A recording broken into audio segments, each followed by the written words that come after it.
First, we will talk about some general things which will help us in our day-to-day situations. So I may ask some very basic questions which you will find कि अरे beginners की class थोड़ी है, लेकिन you know we are all beginners somewhere or the other. We are at the beginning level only, you know. क्योंकि there is so much ground that has to be covered in spirituality कि कितना भी सीख लें. जैसे science में आप ये सोचिए कि जो साइंटिस्ट को बहुत ज्यादा मालूम होता है वो सोचते हैं कि अरे हम लोग को तो उसका we have not even uncovered 1/10 of what we need to do on this particular subject. इतना है इस क्रिएशन में और इस क्रिएशन के जितने पहलू हैं, जितने फैसेट्स हैं. अब जैसे आजकल तो कितना स्पेशलाइजेशन होता है ना डॉक्टर्स की फील्ड में भी. तो एक होएगा जो स्पेशलाइज करेगा on the toes of the feet. तो फिर that is also too much study. So then they will specialize on the big toe and then they will start specializing on the left big toe. Because there's so much to learn and uncover and understand in life, you know. जितना ज्यादा जानते हैं हम उतना feel होता है कि हम तो कुछ भी नहीं जानते. An island of knowledge surrounded by a sea of ignorance जो हम नहीं जानते, है ना. तो पहले मैं आपसे ये पूछना चाहती हूँ कि हम लोग अपने आप को क्या समझते हैं? पर्सन समझते हैं कि नहीं? तो this person is a part of personality, है ना. हमारी जो पर्सनालिटी है, the person is a part of the personality. Am I right? And now look within. This personality is a part of your mind. Is it a part of your mind? Person is a part of the personality. The personality is a part of the mind.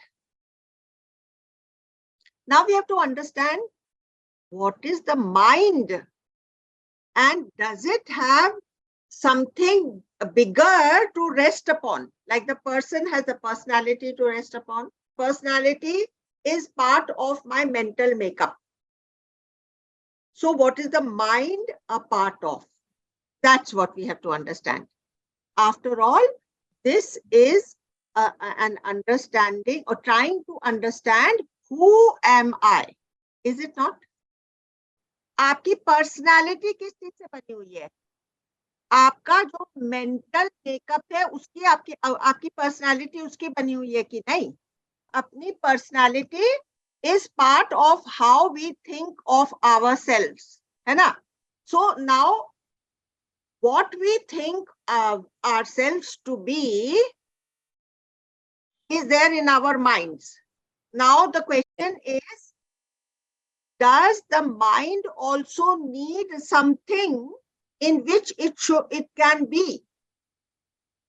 अभी हम लोगों ने देखा person is part of personality, personality is part of mind.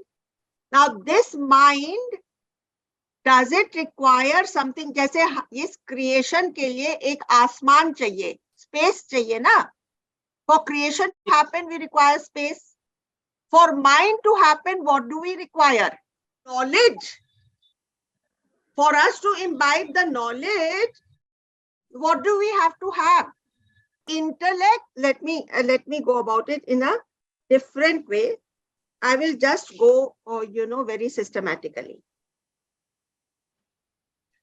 तो ये जो आपकी personality है, ये हर रोज चेंज होती है कि नहीं? अभी आप आज जैसे हैं, तो yesterday or 1 year ago, if somebody had asked you, like 1 year ago, if my granddaughter had gone to college, then she may have gone with the idea that, oh, I will go and have a good time. This is my time to come and to know the world. फिर उसके बाद कुछ circumstances हुई, तो she she may have changed. अब जैसे आज मैं अगर कोई डॉक्टर के पास जाऊं, अब तक मैं रोज सवेरे शाम अपने खाने के बाद I will take some small mithai, but if the doctor tells me कि you got diabetes, will I take the mithai?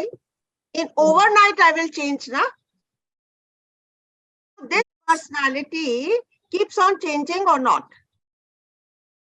So what I was yesterday, before I went to the doctor, I will have changed.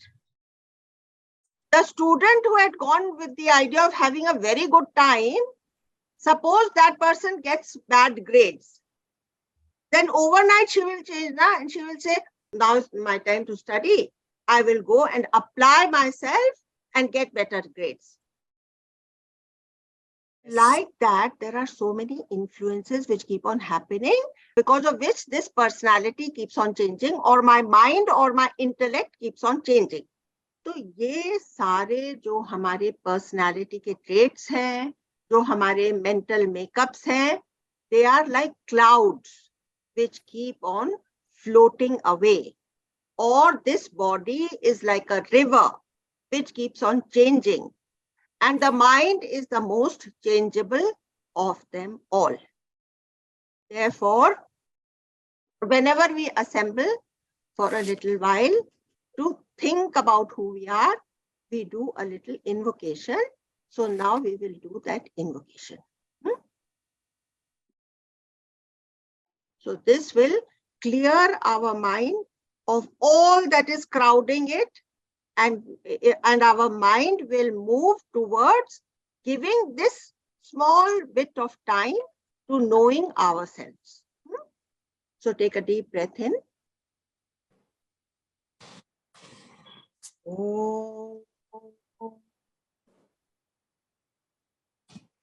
Asato ma satgamaya, tamaso ma jyotirgamaya, mrityorma amritam gamaya.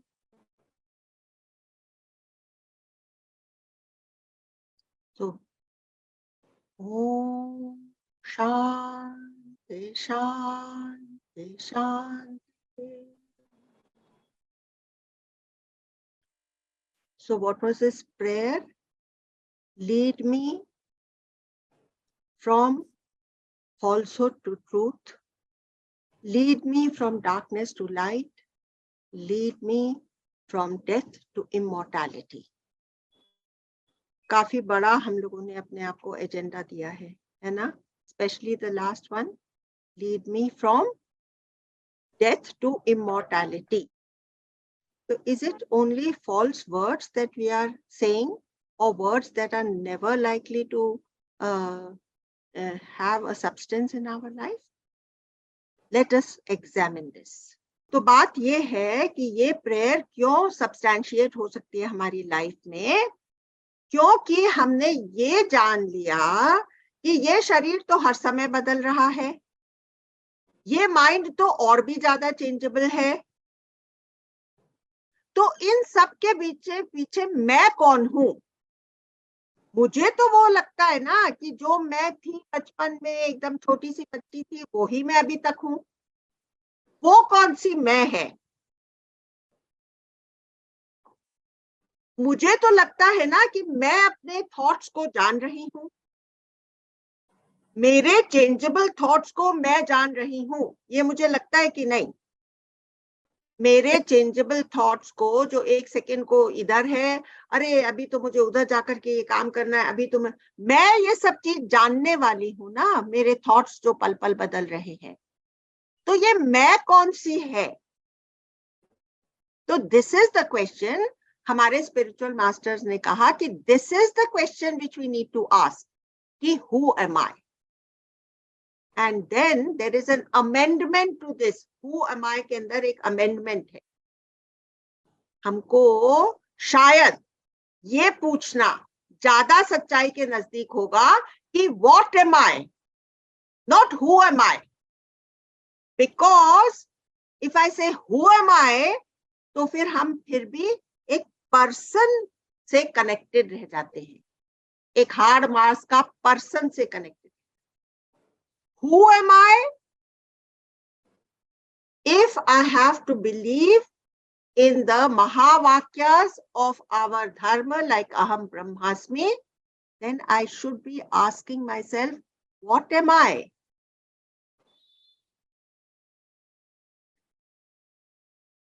So, अब मैं आपसे क्या कहती हूँ? How to find this out? It's very easy.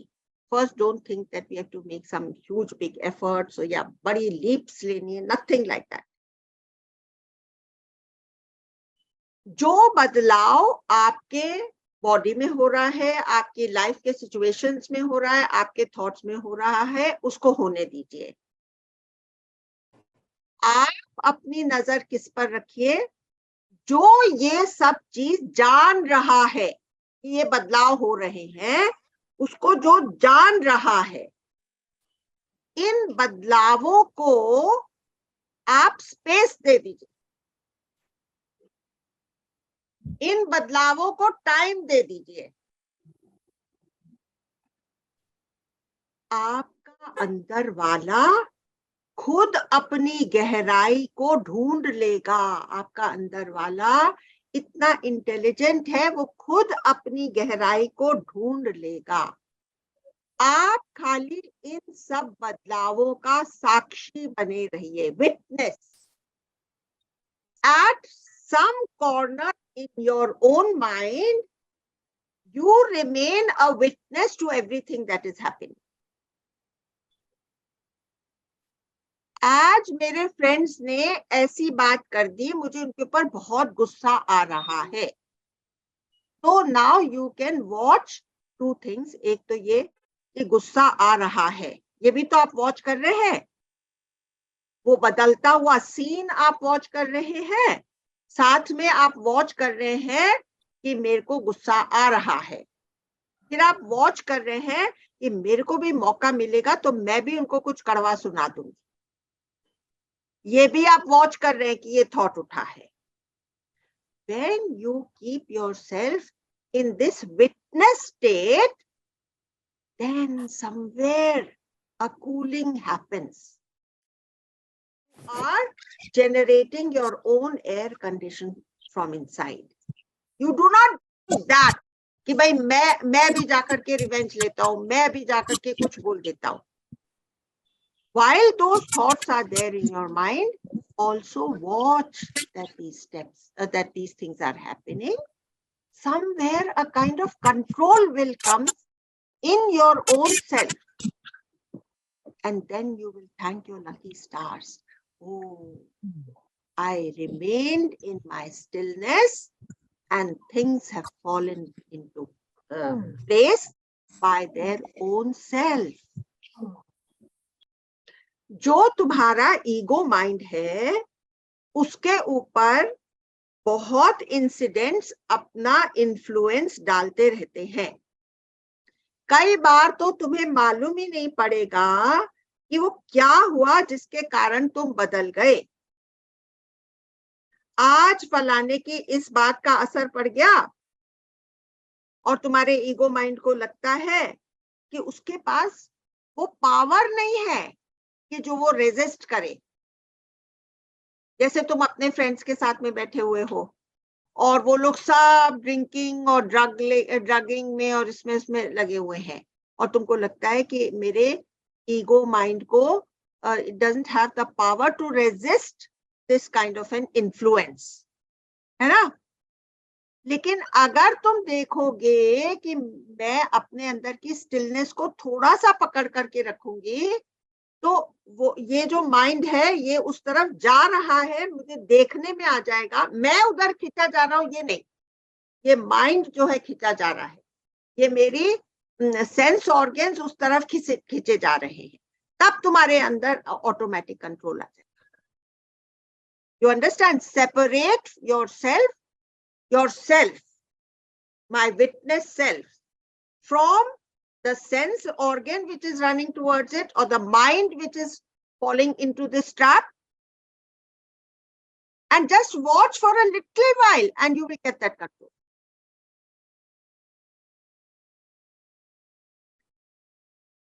अगर हम उस तरफ बढ़ जाते हैं, we allow that thing to happen, फिर क्या हो जाता है, उसकी आदत पड़ जाती है, and then that becomes our sanskar which remains with us for many lifetimes.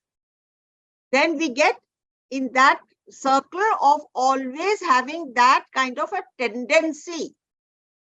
So we have to be a little watchful, not that we have to be very strict with ourselves, but just a bit watchful.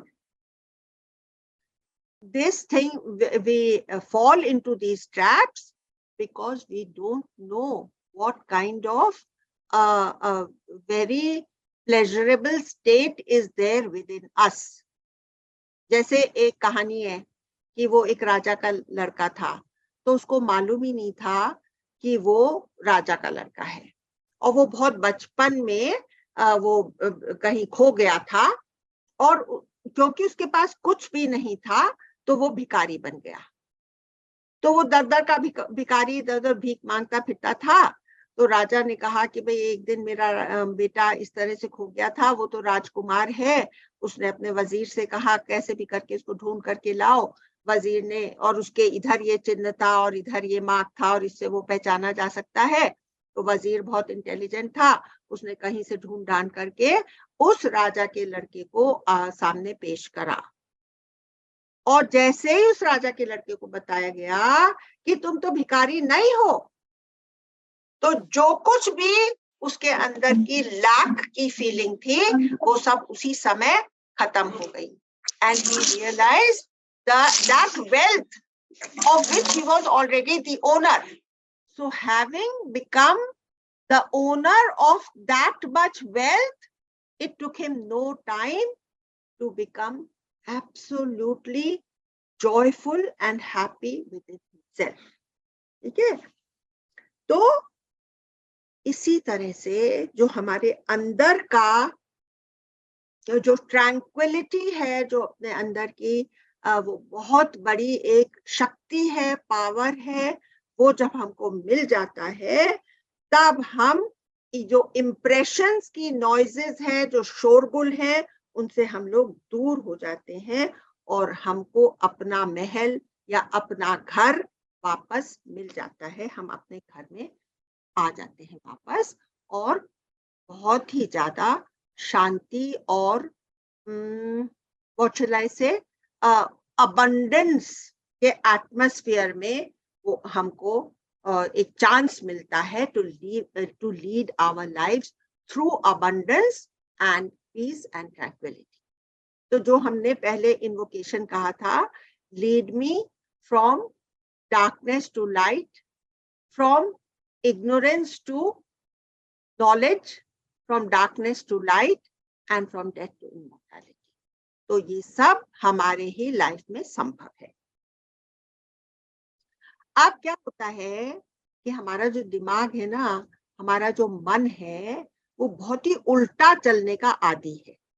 तो हम लोग थोड़े दिन इस peaceful atmosphere में रहेंगे तो ये मन को लगेगा अरे मेरा तो अब कुछ चलता ही नहीं है इसके आगे, तो वो कुछ कुछ ऑब्स्टिकल्स पैदा करेगा। तो क्या कहेगा, what are you doing, you are sitting here calmly. इस तरह से तो you will let your life pass, तुमको कुछ भी तुम्हारा सब खो जाएगा, तुम शांत बैठे हो, ये तो बहुत इररिस्पॉन्सिबल है। जीवन तुम्हारी लाइफ तो भाग रही है और तुम बैठे हो शांत। लेकिन असलियत ये है कि तुम लाइफ से नहीं भाग रहे हो, तुम स्ट्राइफ से भाग रहे हो। अब तुम्हारी लाइफ में प्रॉब्लम्स नहीं आएंगी, केवल सिचुएशंस आएंगी जिसके साथ तुम डील कर सकते हो। तुम अपनी असलियत को महसूस करके उसमें टिक गए हो। This is your truth, but mind will make you feel otherwise. ये शब्द अभी ताजा ताजा अपने साथ अपनाने हैं, फ्रिज में नहीं रखने हैं कि मैं कभी किसी समय इनको इस्तेमाल करूंगा। ताजे ताजे we have to digest them and we have to put them to use in our lives, तो फिर तुम्हारे संस्कार ढीले होने लगेंगे। तुम्हारी पुरानी आदतें अगर फिर बार बार तुमको घेरेंगी, तो तुम उनको भी रास्ता दिखा सकोगे कि नहीं, अब मैं तुम्हारी बात में नहीं आने वाला हूं। The old behavior patterns will pull at you that who you were before you knew your truth. When they come, you feel them, but you stay in your seeing place. You stay in your witness place. That will neutralize their power. शुरू में तुम्हें लगेगा कि चीजें बिगड़ रही हैं, इस तरह तो ये जिंदगी डूब जाएगी, क्योंकि तुम्हारा ईगो माइंड देखेगा कि मेरी तो मौत हो रही है, पूरा दम लगा देगा तुमको पुरानी आदतों में वापस ढकेलने के लिए। लेकिन तुम्हें उनका साथ नहीं देना है। तुम्हारे पास अब पहले भी वो सब चीज थी और अब भी है, लेकिन अब तुमको उसकी पहचान हो गई है। पहले तुम्हारी लाइफ में सब कुछ था, लेकिन जो नहीं था वो तुम ही अपने साथ नहीं थे। The only thing missing from your life was you yourself. You be present and you please do not panic. अब तुम्हारी inner space और powerful और stable होती जाएगी। Now, there is an advice for everybody. For all those who want to take this advice, it is for those people.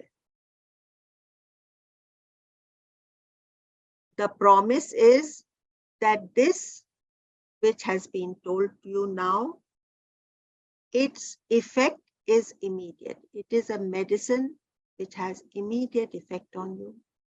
It is not a seed which we have to sow in the ground, which will take several decades for it to become a full-grown tree. It is now applicable in your life. Your palace of your own soul, of yourself, is already ready within you. We did not recognize it, and therefore we were not taking advantage of it. All we have to do is to open the window, and then the light will fall on us. अभी से be still का मंत्र ले लो। आंख बंद करने की भी जरूरत नहीं है। Only recognize that there is a still point within you. Your life will keep on happening the way it was always running. You do not have to give up any aspect of your life, cancel any aspect of your life. सब चीजें होंगी और पहले से भी ज्यादा खूबसूरत होंगी। पहले से भी ज्यादा तुम काम कर सकोगे और सफलता, success will come easily to you. जो भी तुम्हारे हाथों से हो रहा है, दिमाग से हो रहा है, वह सब इस स्टिलनेस के अंदर होगा। बार बार ऐसा लग सकता है कि पुराना तरीका ठीक था, क्योंकि हमें उसकी आदत थी, पर हमें इसको इग्नोर करना है, अपनी स्टिलनेस, और वो ही हमारी डिविनिटी है, हमारे अंदर की डिविनिटी, उसमें स्थित होकर के काम करना है, जिससे वो ही स्टिलनेस और डिविनिटी हमारे हर काम में मैनिफेस्ट हो। ठीक है? So this was a little bit of general talk which I wanted to give everybody. Now we will take up the Brahma Sutras. So we are, as you all are aware, chapter 1, section 3. We have covered almost 200 pages of a 1000-page book. I hope these 200 pages have not been very dull or uninteresting for you. We are on topic 9 of section 3, and the topic is pseudo शूद्र, मतलब हमारे ब्रह्म सूत्रों ने caste system की जो बुराइयां हैं उस समय भी समाज में फील होने लगी थी, उसको भी एड्रेस किया है। स्यूडो शूद्र it is called. On this subject there are 5 sutras, 34, 35, 36 and 37 and 38. तो हमारे ब्रह्म सूत्र बताते हैं कि ऐसा कोई हार्ड एंड फास्ट डिवीजन नहीं था कास्ट में, और वो लोग इंस्टेंसेस देते हैं, एग्जाम्पल्स देते हैं to prove what they are saying.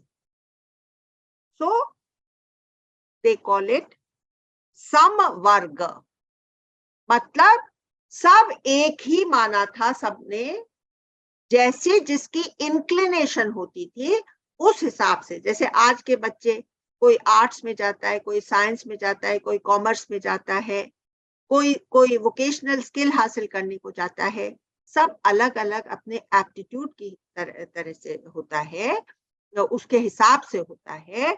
तो वही बात पहले भी हमारे ऋषि मुनियों का जो कंसेप्शन था वो यही था। तो उसको बोलते हैं समवर्ग, और उसमें लिखा है merger of all different inclinations, samvarga. उसमें एक एग्जाम्पल दिया, एक आदमी था, उसका नाम था जना श्रुति। जना श्रुति, उसका एग्जाम्पल दिया है हमारे ब्रह्म सूत्र में। He was the son of, grandson of putra, aspirant of knowledge, and he was a shudra. मतलब इसका जो जना श्रुति था, इसका बहुत मन था कि मैं हायर एजुकेशन की तरफ जाऊं, और उसको जाने को मिला, हालांकि उसका जो पिता था वो शूद्र था। Keep to yourself the chariot and necklace together with the consciousness. तो वो बोले कि जो बहुत ही वेल्दी होते थे, जैसे कि कोई वैश्य बिजनेसमैन है, वो भी कॉन्शियसनेस की तरफ बढ़ सकता था, धर्म की तरफ बढ़ सकता था, in which case he would have become a Brahmin. अगर एक वेल्दी पर्सन, जैसे आजकल बहुत से बच्चे कहते हैं कि भाई हमारा तो इंटरेस्ट म्यूजिक में है, I want to devote my life to music, then he is going towards a skill, है ना, आर्ट्स की तरफ जा रहा है। तो it was quite natural for people to take up, they may have belonged to any caste. There is also the example of Vidur, who was born of a Shudra woman, but he was extremely knowledgeable. तो मैं आपको एक हंसी की बात बताती हूँ। जब मैं एक बार किसी आश्रम में गई थी, तो मेरे अंदर से तो ये ज्ञान को लेकर के बहुत से सवाल उठते थे, तो मैं बहुत ही ज्यादा सवाल पूछती थी हर समय in the middle of the discourse. तो सब लोगों ने मुझे विदुर कहना शुरू कर दिया कि भाई now again this Vidur has got a question that she wants to ask. So I'm just telling you that Vidur must have also had a very inquiring mind, and whenever you have an inquiring mind, you move towards acquiring knowledge. Okay? अब एक हमारे यहाँ एक बहुत ही eloquent speaker हुए हैं, contemporary speaker, उनका नाम है राजीव दीक्षित। उन्होंने शूद्रों के बारे में बहुत बताया। उन्होंने कहा कि अभी ये ब्रिटिश पीरियड में मद्रास रेजिडेंसी में there were 5,000 medical colleges. In that, 72% of the people, of the students, belong to the Shudra caste. They all wanted to become doctors. Whenever you want to serve mankind, you choose a profession by which you can serve mankind. तो ये शूद्रों की बहुत बड़ी खासियत है, ये उनकी विशेषता है कि उनके अंदर सेवा भाव बहुत ही ज्यादा है, और ये सेवा को तो गुरुदेव ने तो इतनी ज्यादा इंपॉर्टेंस दे रखी है ना। So all technological expertise was in the hands of the Shudras. हाँ, एक और बड़ी इंटरेस्टिंग बात है राजीव दीक्षित ने बताई कि the entire family used to be involved with the manufacture of anything.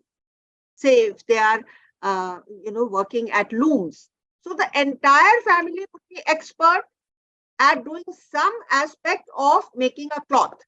हो सकता है कि जो women of the house थे वो लोग सूट बुनते हो रहे होंगे, या वो लोग कपड़े के ऊपर डिजाइन करते होंगे, या वो लोग एक्चुअली वीविंग भी करते होंगे.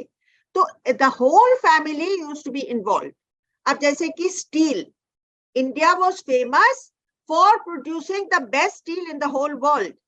मैनचेस्टर में जो बड़े बड़े स्टीमर्स बनते थे, उनकी स्टील इंडिया से जाती थी, क्योंकि इंडियन स्टील की मुकाबला कुछ भी नहीं कर सकता था.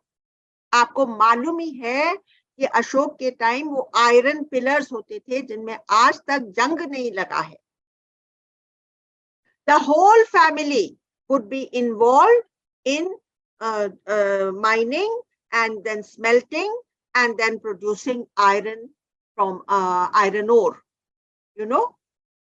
तो इतना, तो उसमें क्या होता था, एक और बहुत बड़ा एडवांटेज होता था कि वो जो उनकी एक्सपर्टीज थी वो father to son automatically pass down. अब आज अगर कोई फादर चाहे कि वो अपने बेटे को कुछ इस तरह का सिखा दे जो जिसकी शफा उसको मिली हुई है, तो वो बेचारा सिखा नहीं सकता है, because it will be deemed as child labor. नहीं, ये अपना पिता जो है इसके ऊपर बहुत ज्यादा, वो बच्चे का मन है सीखने का, but by force the child will be put in an English speaking school where he will learn nothing which will be of any benefit to, not nothing, but the profession he will be devoid of learning. He will not get the opportunity to learn that profession and he will not become as skilled.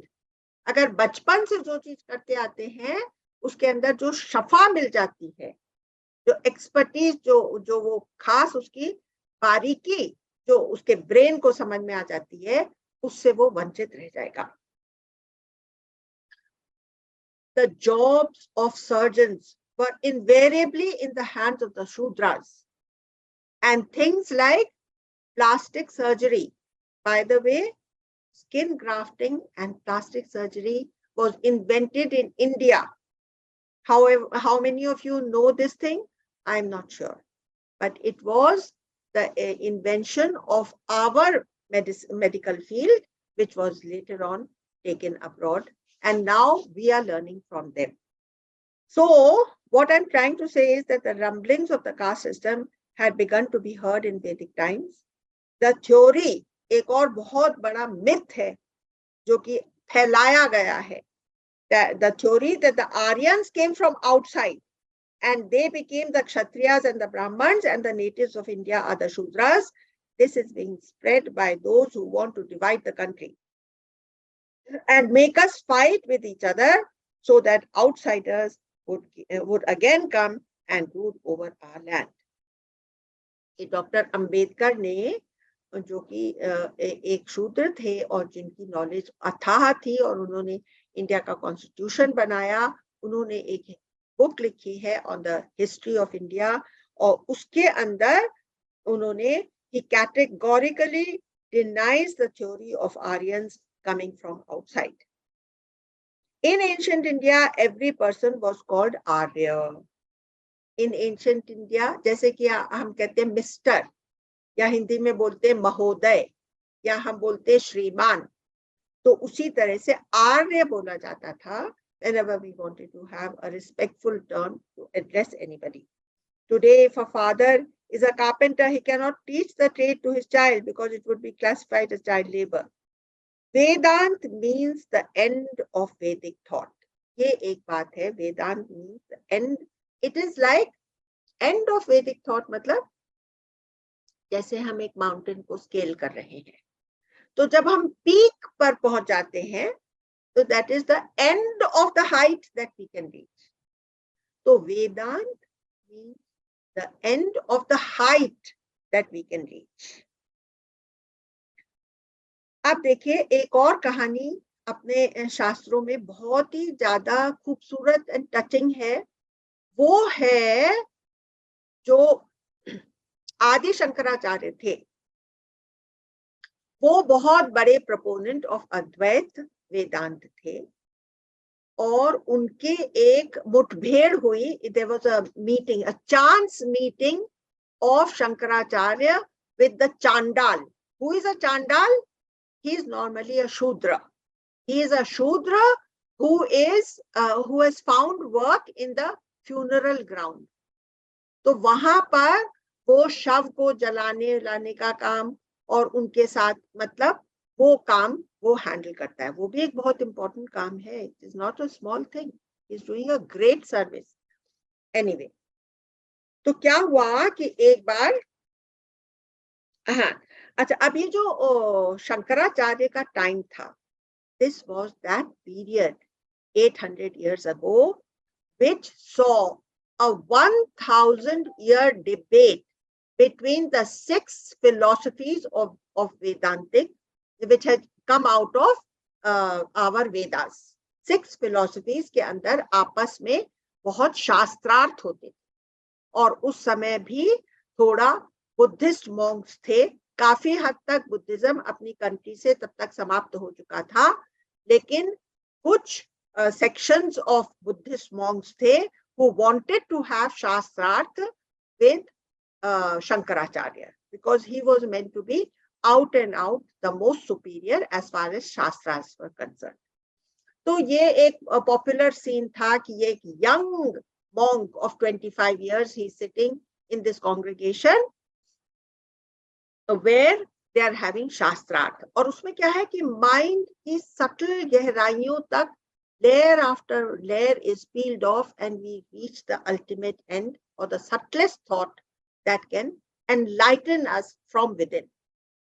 तो ये इस तरह से होता रहता था. तो ये अब वो दिन भर तो शास्त्रार्थ करते थे और शाम के टाइम में इधर से उधर वो पर्यटन भी बहुत करते थे. He used to travel by foot. तो एक दिन वो ऐसे ही अपने डिवोटीज के साथ में जा रहे थे. तो क्या हुआ कि एक दूसरी तरफ से एक चांडाल आया. तो शंकराचार्य के मुंह से गलती से या एज अ रिफ्लेक्स एक्शन उनके मुंह से निकल आया कि हट जाओ. तो चांडाल जो है ना वो सीधे रास्ते के बीच में डट करके खड़ा हो गया. तो उस चांडाल ने एक सवाल पूछा शंकराचार्य से कि तुम किसको हटने को बोल रहे हो? क्या तुम उस शरीर को हटने के लिए कह रहे हो जो तुम्हारे जैसा ही खाना खा करके बलिष्ठ होता है? तुम जो खाना खाते हो वही खाना मैं खाता हूं. तो शरीर में तो तुम्हारे और मेरे में कोई फर्क ही नहीं है.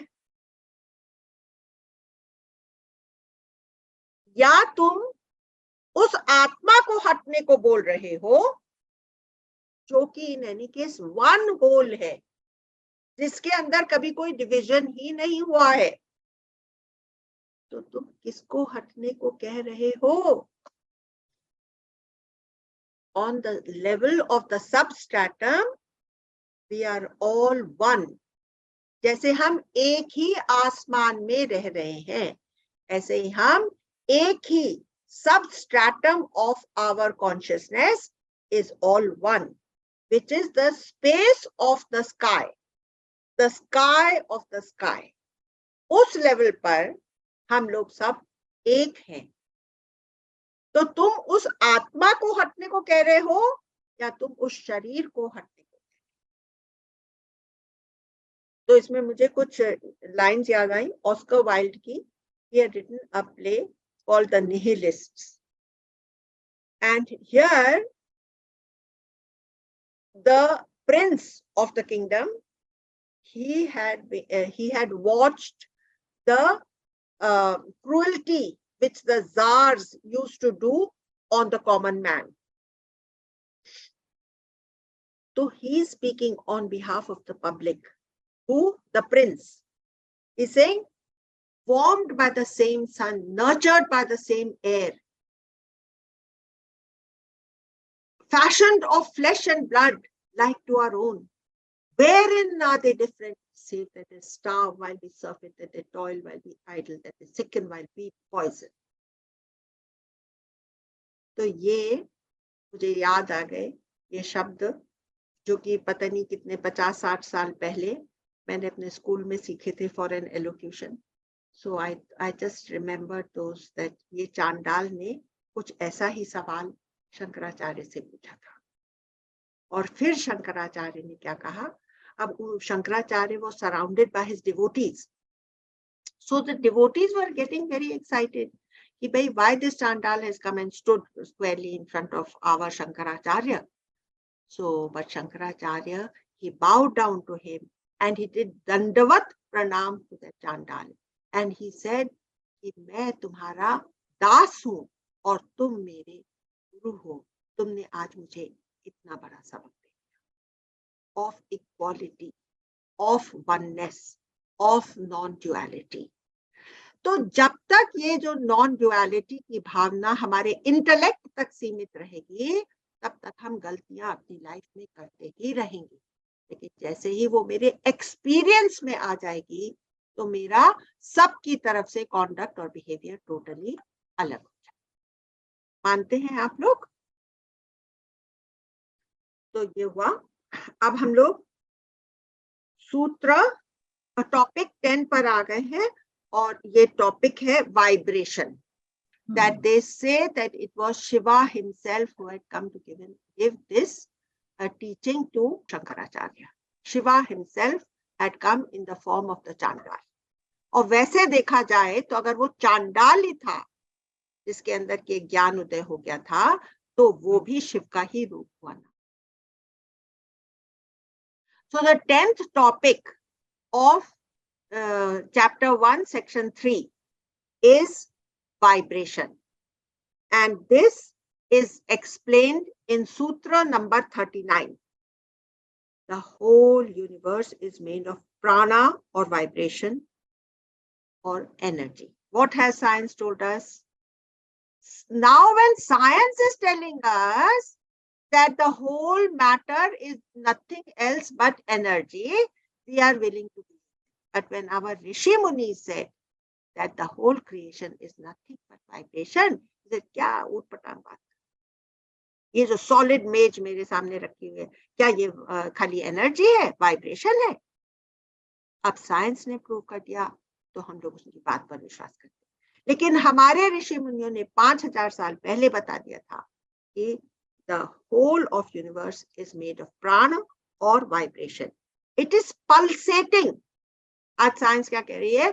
Electrons and protons are constantly moving. Electrons are moving.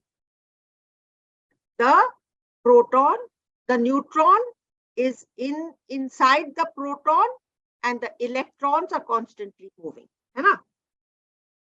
It is pulsating and can be like thunder, they said.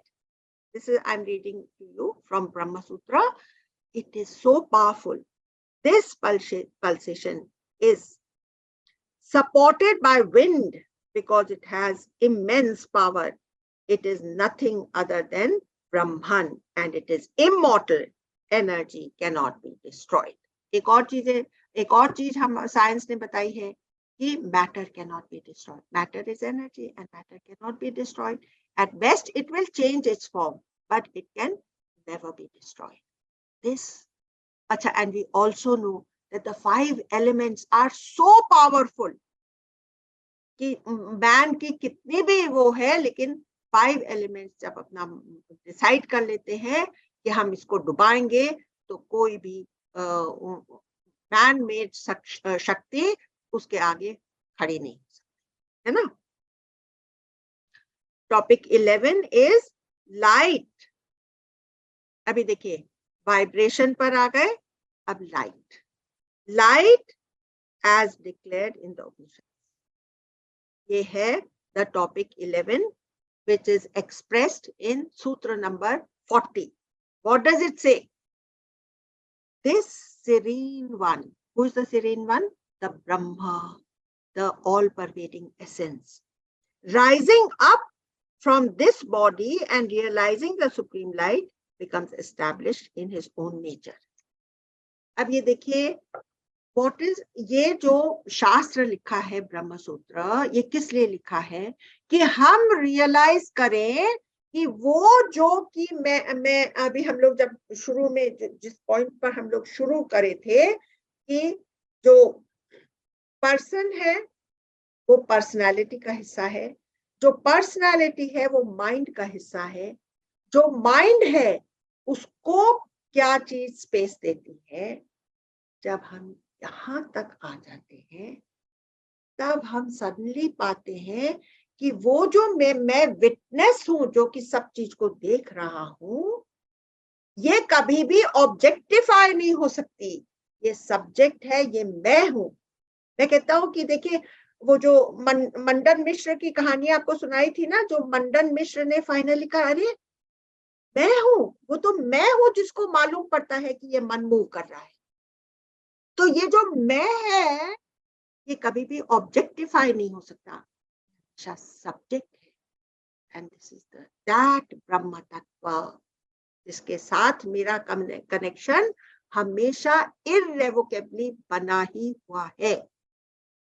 When I realize that I am that, then I am absolutely connected with the Brahma Tattva. जो ब्रह्म को जान लेता है वो ब्रह्म ही हो जाता है, क्योंकि उसके अंदर कोई डिफरेंस बचता ही नहीं है। तो जब इसने अपने अंदर वो लाइट जान ली कि जो मेरे अंदर सेल्फ इफल्जेंट लाइट है, जो कहती है कि हाँ मैं हूं, आपकी सारी इंद्रियां खत्म हो गई। आप एक आईसीयू यूनिट में पड़े हुए हैं, आपके हाथ पैर कुछ चल नहीं रहे हैं, आपकी सब इंद्रियां भी नहीं, फिर भी आपको मालूम पड़ता है कि मैं हूं, मैं हूं। ये जो सेल्फ इफल्जेंट लाइट आपके अंदर है, existential light, this is to be equated with the Brahma. ये जब आप अपने अंदर महसूस करने लगते हैं तब आप लाइट हो जाते हैं। ये यहां पर बात हो रही है, light as declared in the Upanishad. Upanishad ऋषि मुनियों ने लिखे जिससे हमें मालूम पड़ जाए कि हमारे अंदर वो ही लाइट है जो ऑल परवेडिंग एसेंस है, जो शिव तत्व है। Now topic 12। तो अभी देखिए, वाइब्रेशन पर आ गए, फिर लाइट पे आ गए, और आप कह रहे हैं space. Space is Brahma being different from name and form. इसलिए मैंने शुरू में कहा था कि हमको ये नहीं पूछना चाहिए कि हु आर यू, हमको बात करनी चाहिए what am I. That consciousness which is making me aware of my own presence, my existential this thing, Sat Tattva within me, that is like space. It is infinite. I am that infinite existence which is sustaining this world, because that infinite existence cannot be broken into different people.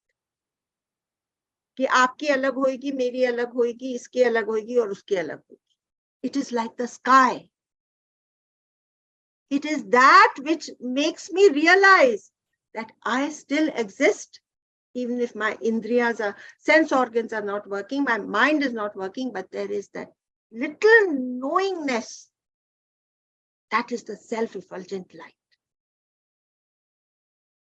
Now the most important aspect of what we are learning today, or rather the easiest, topic 13, which covers Sutra 42 and 43. Topics heading is sleep and death. So in a way it is easiest because we sleep every day. We know what sleep is. है ना? Everybody knows, everybody is aware of the sleep. अभी देखिए, the difference in sleep and at the time of departure. At the time of departure is death. है ना? This infinite entity or the Purusha that is identified with the intellect and is in the midst of the organs, the self-effulgent light within the heart is the great birthless self. Thus, the Purusha is the embodied soul. The supremely intelligent self is the supreme Lord, for he is never separated from intelligence and is of the nature of omniscience. It is the controller of all, the Lord of all, the ruler of all. It does not become better by good work or worse through bad. Can electricity become better or worse if it is doing something constructive or if it is doing something destructive? It remains the same. Whatever this body has done in its lifetime does not affect the self. कैसे systematically ऋषि मुनियों ने हमको उस दहलीज पर, उस threshold पर लेकर आए हैं, which proves to us through our own experience that we are that all-pervading essence, the omniscient, the omnipotent. वो कृष्ण भगवान क्या कहते हैं 13वें अध्याय में कि मैं महेश्वर हूं, मैं स्वामी हूं, मैं महेश्वर हूं. Why? Because I am indifferentiated from that divine tattva which is the same in everybody. That is always one.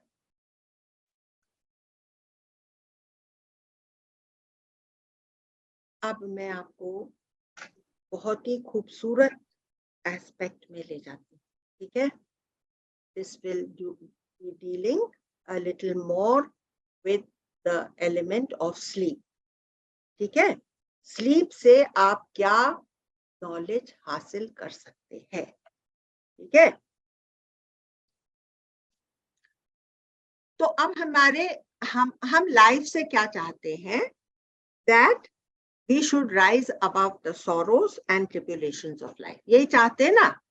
That we should not suffer, that we should be always joyful, that we have all the happiness. This life is a pursuit of happiness. तो happiness अगर चाहिए तो sorrows नहीं चाहिए ना?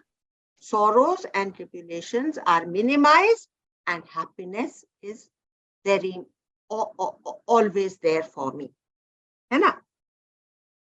अब जो शंकराचार्य का भी हमने बात करी, उनके गुरु, उनका क्या नाम था? गोविंदाचार्य. और गोविंदाचार्य के गुरु कौन हुए? गौड़पाद. तो गौड़पाद कहते हैं कि तुम एक काम करो अपने जीवन में, keep on exercising your discriminative power. Discrimination of what? What is temporary and what is permanent. नहीं तो हमने लाइफ टाइम्स गवा दिए हैं टेम्पररी के पीछे. How many lifetimes? 84 lakh lifetimes, 84 lakh योनियां हमने गवा दी है. और ये वाली लाइफ टाइम भी गवा देते अगर हमारे कानों पर गुरु के वचन नहीं पड़ते. क्यों गुरु के वचन? हम लोग तो अपने ये जो अर्जेंट में इतना बिजी रहते हैं ना कि हमको सटल प्लेन्स में जाने का टाइम ही नहीं मिलता. गुरु जो उस स्थिति में हमेशा बैठा हुआ है वो हमको रास्ता दिखा देता है, तब हम लोग उसके ऊपर चल पाते. I salute the one who has vivek. Vivek is the discriminative power. So vivek is the discriminative power and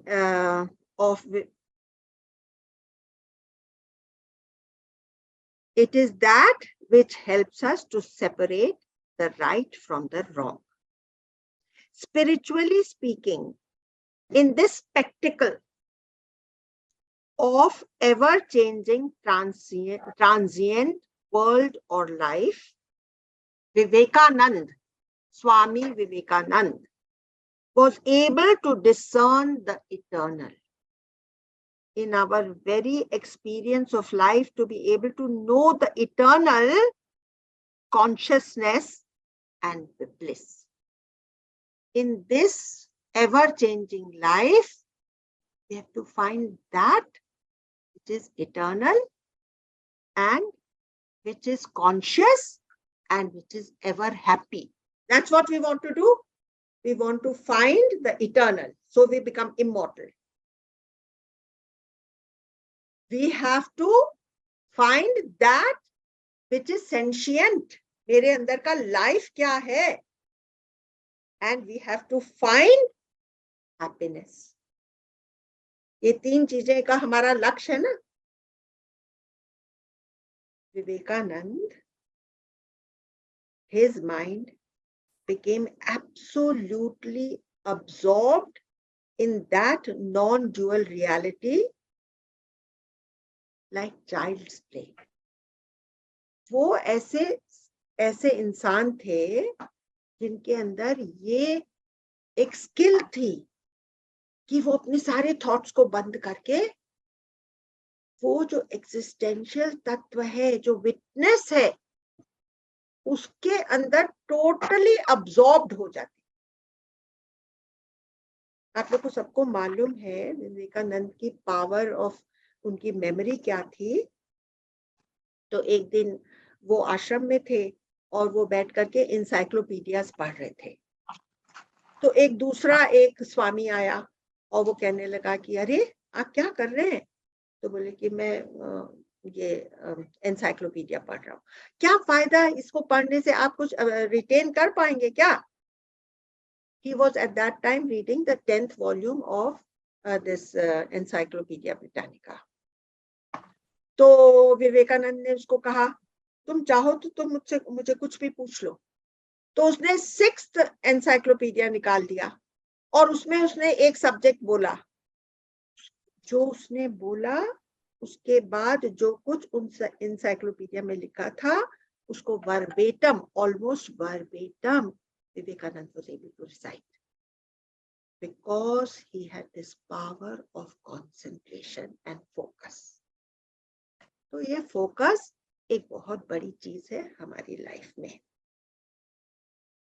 तो for him to get absorbed and focused on any subject was child's play.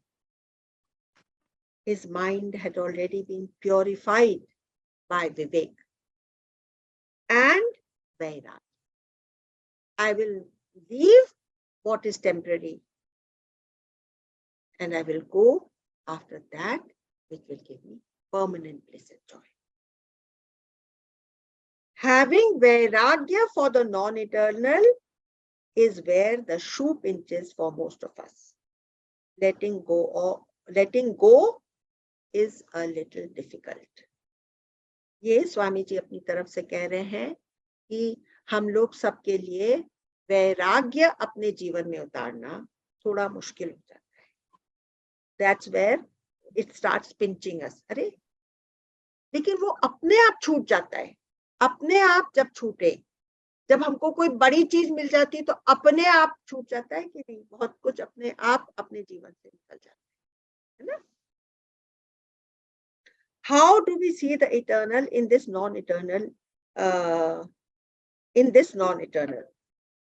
Look at our lives. हम अपने ही experience को देखें.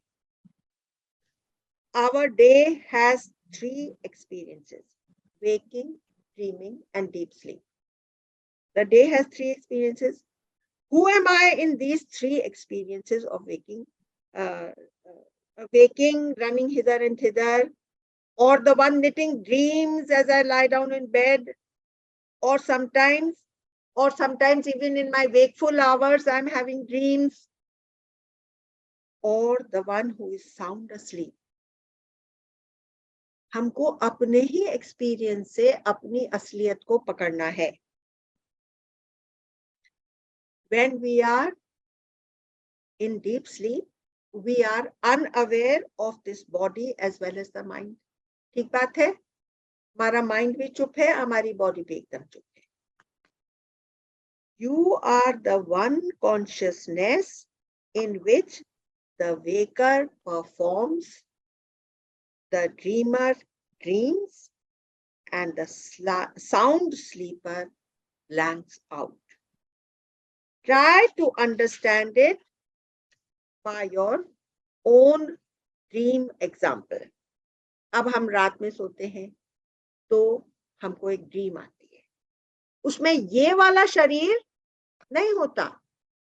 हम अपनी dream में एक और ये अपने आप को बना लेते हैं, who's little different from this, है ना? तो एक और को बनाते हैं. किसने बनाया है? मेरे माइंड ने बनाया है. In the moment of waking up, what is your understanding? Oh, it was a dream. All the people, the places, the time that has passed, even I in the dream was dreamt up by my own mind. Oh, it was just a dream. Now note, you alone became the subject and the object, the good and the bad, the pleasant and the unpleasant. You alone became time and space.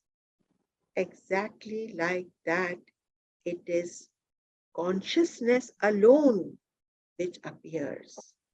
Your entire waking world appears in your consciousness. That one consciousness is apart from the waker, dreamer, and deep sleeper. इन तीनों stages से अलग है तुम इन तीनों stages से अलग. तुम जो असली में हो.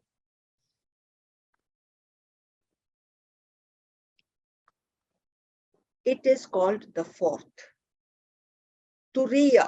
आप लोग जिसने मेरे साथ में मांडुक्य करा है उसको तुरीय अवस्था की मैं फिर से याद दिला रही हूँ. It means the fourth. It is not really the fourth. It is the one which is in and through your three experiences of waking, dreaming, and deep sleep. You are the one consciousness apart from these three, and so you are in and through these three stages. This is called the self or the Atma. Anatma is the non-self, and Vivek tells you the difference between the Atma and the non-Atma. So now we are nearing the conclusion, and in the conclusion, I want to tell you three important aspects of yourself. The Atma or the self is never born nor ever dies. The person in the dream and the waking dies. The body dies. All people born will die. Things that are created will be destroyed. All that which is destructible is the non-eternal. Atma or consciousness is Nitya or eternal. The second point which I want to tell you, in this world, everything is changing. But the consciousness to which all the changes appear, that never changes. Body is changing. It has sixfold changes in it. पैदा होता है, फिर infancy, youth, middle age, old age, and death.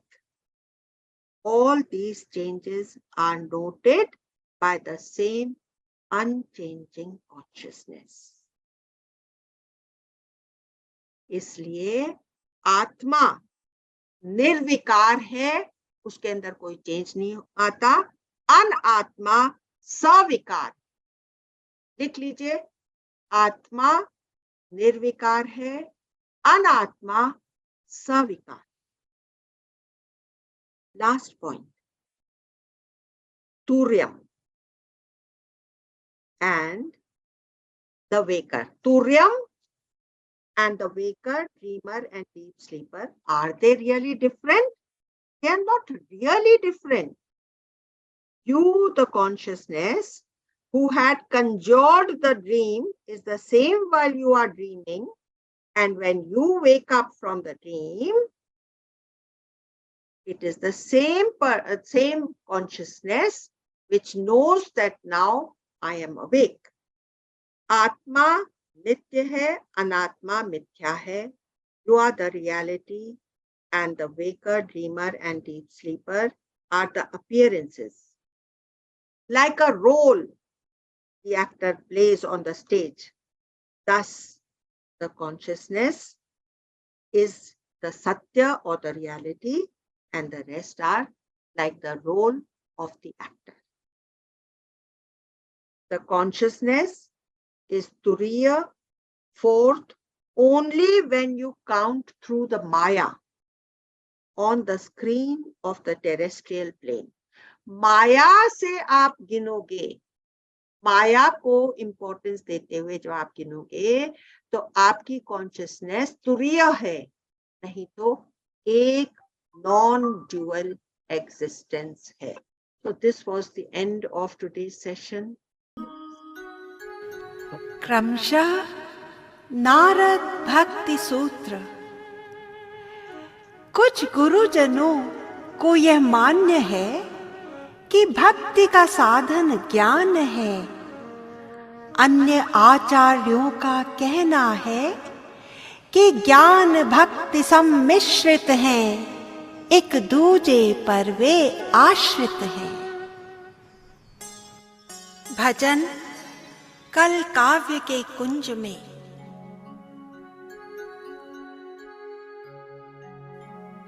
कल काव्य के कुंज में बुद्धि की कोकिला रागिनी ज्ञान की गा रही है. कहे चिंतना चातकी है पिय कहाँ, घन जीवन पे बलि जा रही है. उमड़ी उर अंबर भक्ति घटा, मन मत्त मयूर नचा रही है. प्रभु कीर्ति की चारु लिए चपला, चुपके से भक्ति आ रही है. भक्ति के घाट भरूं घट को, अब पनघट और की आस नहीं. असुवन जल से यह ताल भरा, तन मन धन इसमें डूब रहा.